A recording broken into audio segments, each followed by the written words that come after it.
Hello, my name is Marie-Claude Quessy, and I will present you today the work that I do as a conservation landscape architect in the federal sector. And I will show you through case studies what I see as the new context for the protection of cultural landscape in Canada. If I talk about me first, I grew up in Quebec, in a small town along the shore of the St. Lawrence River. So basically I spent my youth looking at boats and the beautiful landscape in front of me. Later I went to study landscape architecture at the University of Montreal. And basically after that I worked for 15 years in the private sector. But I always have an interest in historic landscape. So 15 years ago, I joined one group that works on, that have a specialization in heritage conservation within public works, and it's called the Heritage Conservation Services. At that time it was called HCD. It was a directorate, but now we call it Heritage Conservation Services. So basically this is a group of professional engineers, architect, landscape architect, technologists that provide heritage recording services, and we all work together on most projects. It's a multidisciplinary approach, and we work on national historic site and important site like the Vimy Memorial. Maybe what I would like to start talking about today before getting into the case study is the tool that we use, the methodology that we use to approach our work. We use the standards and guidelines for the conservation of historic places in Canada. This is a book document that was developed by Parks. I participate in this document in the second edition. So I was one of the authors in the cultural landscape section. So there is a section especially for landscape architect. So basically this book, what it provides, it tells you about, so what is a heritage value when we talk about a historic site? So heritage value is about, it tells you what is the value of the place, why this place often has been designated as an historic place. So this is the first step that you have to understand when you start working on historic site. There is also the character-defining elements. So the character-defining elements are the physical expression of those heritage values, and they provide you with the heritage character. So this is a useful document in a way that it provides a step-by-step approach to conservation work. It contains, the document contains the standards. So basically there are 14 standards, and they tell you more about the philosophical approach that you should use when working on a historic site. And they have also specific guidelines, and as I just mentioned, there is one section that is very specific about cultural landscape. So it talks about the landform, the viewscape, traditional practices. So there are 8 sections that really inform you on what you have to watch for when you're working on historic sites.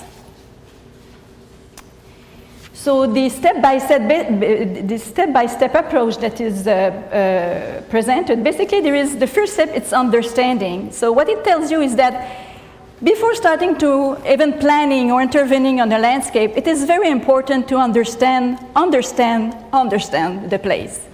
So you have to know about, the history, the background history. This is done through research, and documentation, historic photos.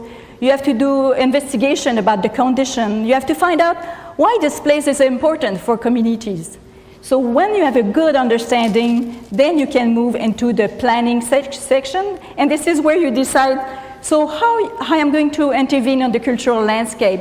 Which standards I am going to use? Is it going to be a conservation work, rehabilitation work, sometimes even restoration work? And then after that there is intervening, and when you're going to intervene, then hopefully you won't affect the value of the character defining element. So as I mentioned, there is 9 standards, and 9 standards of altogether 14 standards, but some of them are more important than others. And I would like just to tell you like the three that I see as maybe the most important. The standard three that said conserve the heritage value by adopting an approach calling for minimal intervention. Another one that is important is to find a use for a historic place, for a cultural landscape that require minimal or no change to the character defining elements. So you always have to think that when you do an intervention of an historic place, you have to be very humble in terms of your approach. You know, you have to leave place for the future generation. So it's important that when you do an intervention, you really try to protect the value and the character defining element. And finally, if you have to add any elements within the place, then you make sure that your new work is going to be physically and visually compatible. So there is a lot about compatibility when you work on historic landscape, and also subordinate and distinguishable from the historic layer. So I will go now into the case study. So the first project is on, in fact, the first case study is on Parliament Hill. So there is a lot of project now being a lot of project on Parliament Hill. So in the last few years, I've been involved in the security, accessibility projects. There is a lot of that right now. There is a new welcome center. And also there is a lot of rehabilitation being done on the different buildings. Just to provide you some background, so there are these Gothic revival style buildings that have been built in around 1860. But right after that, the government asked the landscape architect from New York, Calvert Vaux, to design the grounds, the new grounds. So together, it's all together. This is a really fantastic ensemble of building and grounds. And they have received the highest designation, Federal Heritage Designation. So this is all together, they've been designated classified. Here is another picture about from the river. So today, the grounds reflect the sense, really the front lawn, the large plain and uncluttered front lawn in front of Parliament Hill. It's really reflect the sense of dignity of the parliamentary function. And what is interesting too is that, you know, this is a place where there is a lot of manifestation and a lot of, even recently we have seen yoga activities. So this is really a contrast that reflects the value of democracy and openness. So the challenge is now. So what we see that is the balance now. How do you? So every time particularly every time that there is a terrorist attack in the Western world, there is always a reaction on Parliament Hill. So there is always, you know, barrier security measures being implemented, and when it's done quickly with no sensitivity towards the heritage value. So, but the cumulative impact on the heritage value of Parliament Hill is getting pretty important. So in the next few years, I think for landscape architect, this is really something that we can provide, you know, more solution, making something that would be more respectful to the value. There is also like accessibility, you know, with the population getting older, and also, you know, it's just generally in our society, we want to make sure that people, you know, even with handicap can access the site. So accessibility is going to be a main issue in Parliament Hill.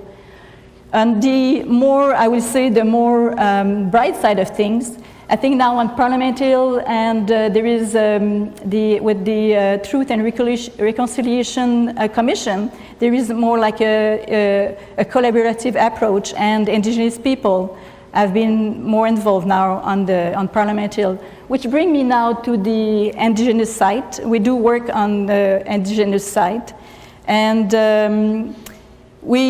I can tell you we have a very humble approach when it comes to the Indigenous site.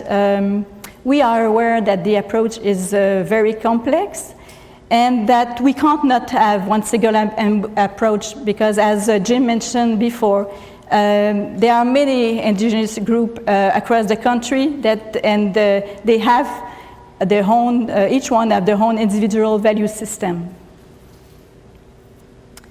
Now I will talk about one site that our office has been involved and worked on several years ago. We were involved in the recording and stabilization of the totem poles at the Skagway Heritage Site in the Guanhanis National Reserve in British Columbia. We are told that this is the biggest group of standing monumental pole in the world.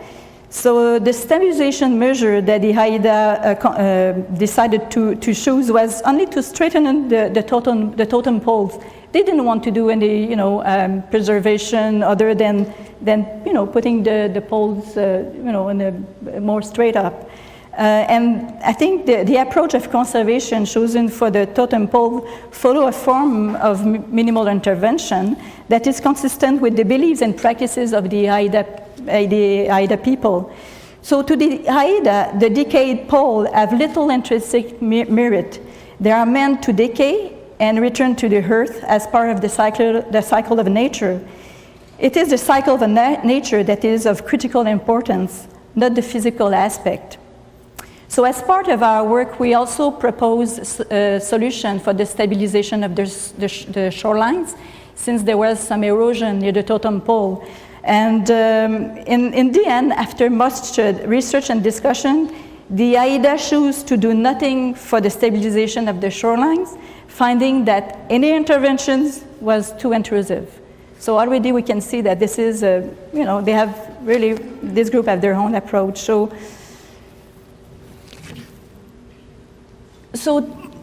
in our work, we certainly recognize the importance of listening,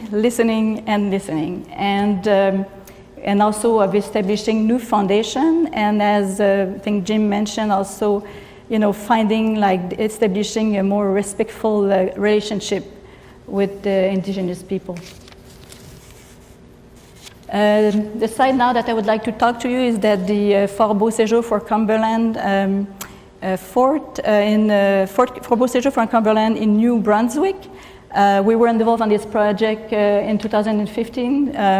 We had to provide a landscape plan in order to help visitors to gain a better understanding of the site's cultural resources and the value of the site. So just to give you some historic background. So the site was part of the traditional territory of the Mi'kmaq originally. Later, the Acadians settled in the region around 1672, and they start draining and diking the marshland.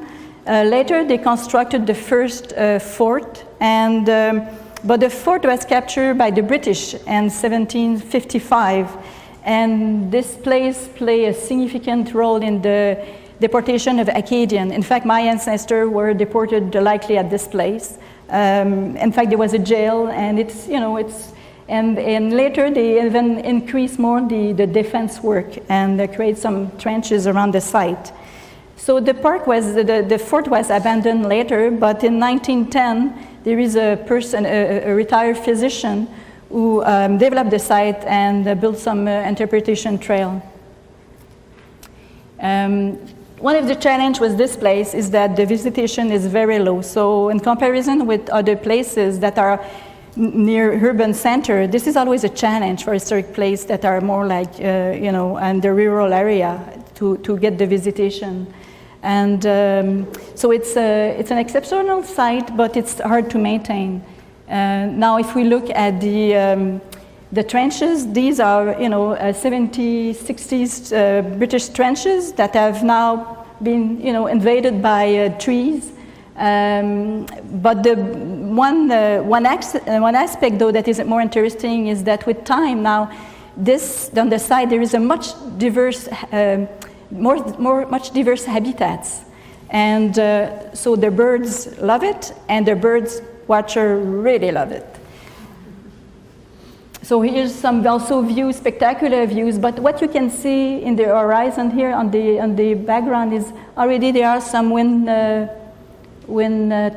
mills that have been installed, or turbines that have been installed. So basically what we are recommending for this site is that nature and culture needs to support more each other. We need to really not only, and we're saying, okay, maybe we should put back the interpretation trail, but the interpretation trail would not be only about the history of the site, but also about nature, about the fauna, about the birds. So we really think that it will be a good way to strengthen maybe all the different uses of the site. So it would be important also, we believe, to map the historic viewscapes, because as we know that there is a lot of project development happening about these historic sites, and before it's too late, we need to recognize where the value lies and being able to share it with the communities. And another thing we think, because there was, as I mentioned before, a lot of culture, layers of culture that live through the site, but how do you express that to the visitor? And we believe there is also big, and we want to minimize all the intervention, of signs, and so we think the use of technology, but also the use of arts, sculpture through the landscape can be a way also to bring the different culture into the site. Now we will go to the Canadian Vimy Memorial. So we were asked in 2013 to help with the localization of the new education center at the Canadian Vimy Memorial in France. So as a conservation landscape architect, I collaborated with archaeologists, visitor experience specialists, and historians to find what will be an acceptable location for the new education center, one of the few new structures on the site in the last 100 years. To provide you some background, this Vimy Ridge, during the First World War, formed part of the long Western front line. It was held by the Germans from 1914 to 1915. But on Easter Monday, 1917, it was taken by the Canadian force in a hard-fought battle. It was at that time a remarkable achievement for the Canadian. So after the war, the land was given to the Canadian government, and the Canadian architect Walter Allward won the competition and carved this beautiful monument. And later, landscape architect Colonel Ross in the 20s basically developed a commemorative landscape around the monument. So the challenge that we have was the protection of the successive layers of heritage value. So for this site, the challenge was to minimize the impact on the visitor will have on the paddle fields, but also on the remains of the fallen soldier. There are still a lot of remains on the site, so that was a challenge. But the challenge went further, that the design team had to work hard to protect the value of the commemorative landscape. So there was the other layer that happened after the war. And I would say that it became even more complex, because the new Visitor Welcome Center now, one of the value was to talk about reconciliation, about the country that once fought the first war, against each other. So this is it's just to show you how important, when you look at working on the historic place, that you really take the time to look at all the successive layer. And in addition, for this site, and I think we're going to see that more and more, is that there is a lot of residents who use this park, this historic site, as a recreational park. And sometimes the value can be conflicting, about the visitor. But so how do you ensure compatible use, contemporary use of heritage place? So that's going to be, I think, a challenge in the future. Now we'll talk about climate change with the Bayou Ranch. It's a ranch that is located in the southern Alberta. So, and we had to look at the risk of flooding on the historic structure.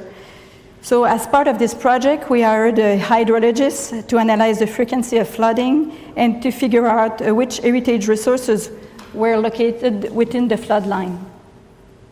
Again, to give you about some background about the history, this ranch has been designated because it's a good representation of the ranching industry between 1880 and 1950.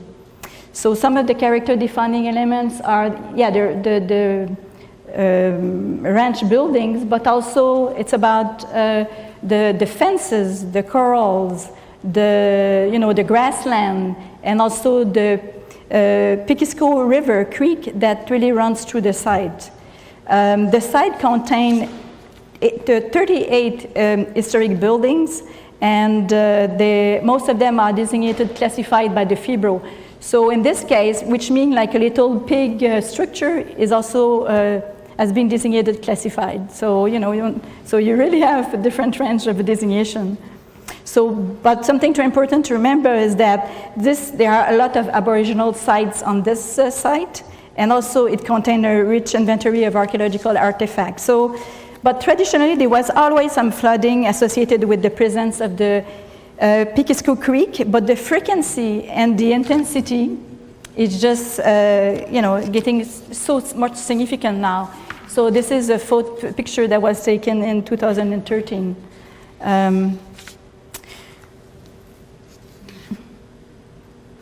So considering the historic character of the site and the presence of archaeological artifacts, the installation of major berms, I call that more engineering solution, major berms dike for flood protection is not considered a viable option.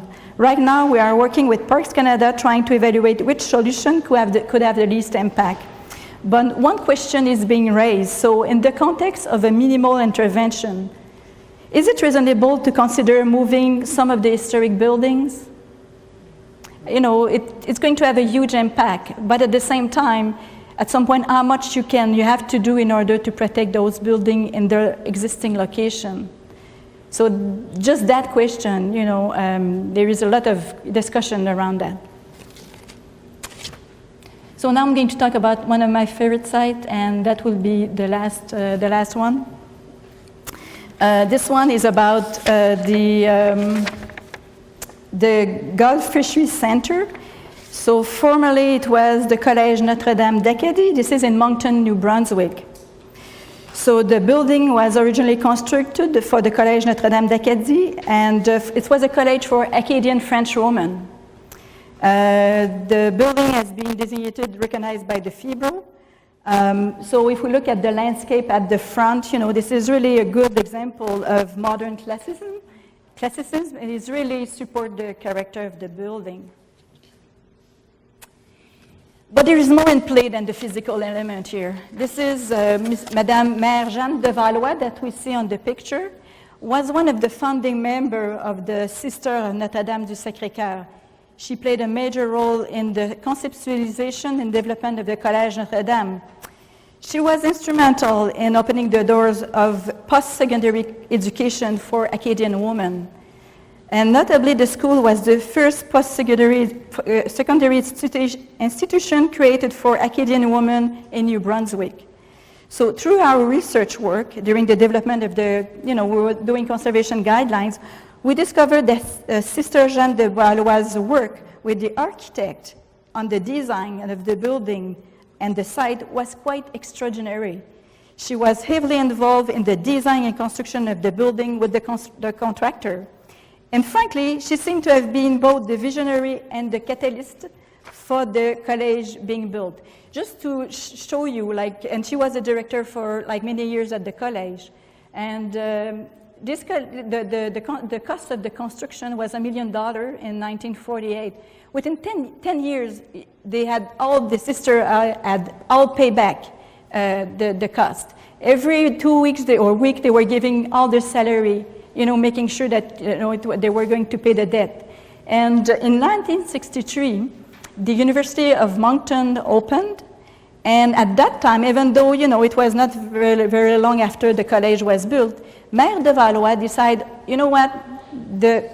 the French Acadian woman would be much better there. So basically, it showed that it was not about her. It was always about what is the best for the Canadian woman. So, she affiliated the college with the university, and by 1955, really the college was closed. So, I think, but nothing is known too much about her. I don't know if you know about La Sagouine, Antonine Maillet. She was a student there. She taught there. She had wrote a book about not based on the life on the sister, on this person, but most people don't know too much about her. So just because, the light didn't really was not, she was not in the light of what, people wanted at that time to speak about. We did also research in an interview with the sister that are now retired and oral histories, if you like, and we found that the open and formal areas at the back of the building were also used by the student and teacher for dancing, tobogganing, and activities such as ice sculpting during the annual winter lude. So the open space at the back were critical to the social-cultural activity at the college. But there was no evidence of this activity, and the open areas at the back were never recognized as having any particular value. So how many facets of our cultural landscape we're missing because we haven't taken the time and care to understand about the nuances of land use? So this is now the back, with time it has been filled with parkings. So in the spirit of how other voices need to be heard, this case study illustrates the need to further research and document the diverse perspective and the diverse version of history.